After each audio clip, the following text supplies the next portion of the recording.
Jadi kalau kita ditolak jangan khawatir. Tuhan bisa buka pintu yang lain. Jadi kalau kita ditutup pintu jangan sedih. Tuhan bisa buka opportunity, kesempatan yang lain. Jadi kalau kita direndahkan jangan kecewa. Tuhan bisa mengangkat kita.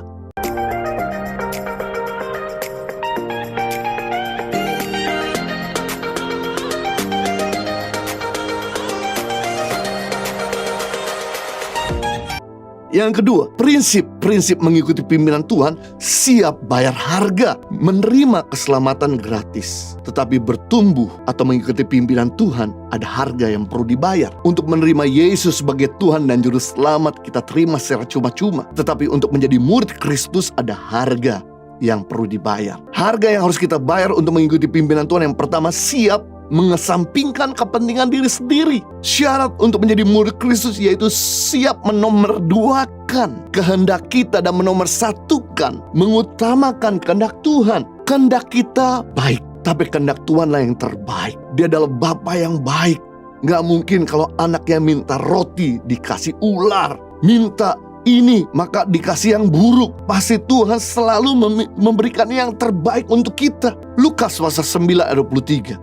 Katanya kepada mereka semua, setiap orang yang mau mengikut aku, kata Yesus, ia harus menyangkal dirinya dan memikul salib setiap hari dan mengikuti aku. Yesus memberikan pengertian kepada murid-murid, setiap orang yang mau mengikuti Yesus jangan hanya membebek, nebeng ikut-ikutan, tapi siap bayar harga. Tujuannya nyangkal diri pikul salib supaya kita menjadi pelaku firman, mengesampingkan kepentingan kita, kehendak kita, tapi mengutamakan kehendak Tuhan. Jadi orang yang tahan banting, gak spoil. Jadi kalau kita berdoa tidak dijawab Tuhan, tandanya kita harus mengikuti doanya Tuhan Yesus. Kalau keinginan kita belum terjadi, tandanya kita harus mengikuti kemauannya Tuhan. Kalau rencana kita belum dikabulkan, tandanya kita harus mengikuti rencananya Tuhan. Be enjoy, don't be angry. Nikmati, jangan komplain. Jangan marah, menggerutu, bersungguh-sungguh seperti bangsa Israel. Akhirnya tidak sampai pada tempat tujuan. Tapi ketika kita bisa menikmati setiap proses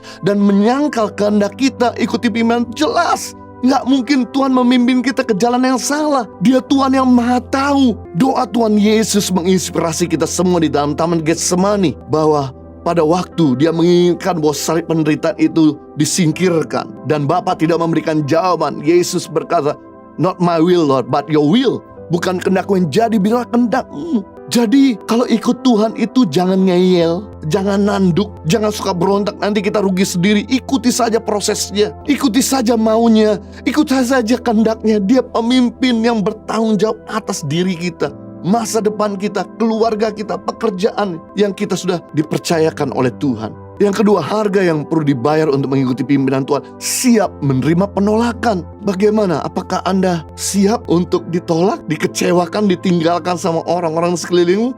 Mari kita lihat Yesus. Markus pasal 6 ayat 4. Maka Yesus berkata kepada mereka, seorang nabi dihormati di mana-mana kecuali di tempat asalnya sendiri, di antara kaum keluarga dan rumahnya. Yesus saja yang sebagai nabi diterima di mana-mana, tapi di tempat asal sendiri dia ditolak. Maka dalam hal ini tidak menutup kemungkinan kita pun sebagai murid Kristus bisa ditolak, tidak disukai oleh keluarga, teman atau lingkungan kita. Kita ini gak bisa menyenangkan semua orang. Lebih baik kita ini menyenangkan hati Tuhan daripada kita mendukakan hati Tuhan. Buat apa kita menyenangkan orang tapi mendukakan hati Tuhan? Lebih baik sekarang ini kita menyukakan hati Tuhan. Sebab masa depan kita tidak di tangan orang, tapi masa depan kita di tangan Tuhan. Yesus yang banyak melakukan mujizat besar di kota Nazaret, ditolak juga di kotanya. Yesus yang punya tujuan baik, pergi ke daerah Gerasa untuk mengusir satu orang yang mengganggu di daerah itu. Karena dirasuk oleh roh jahat, udah dipasung,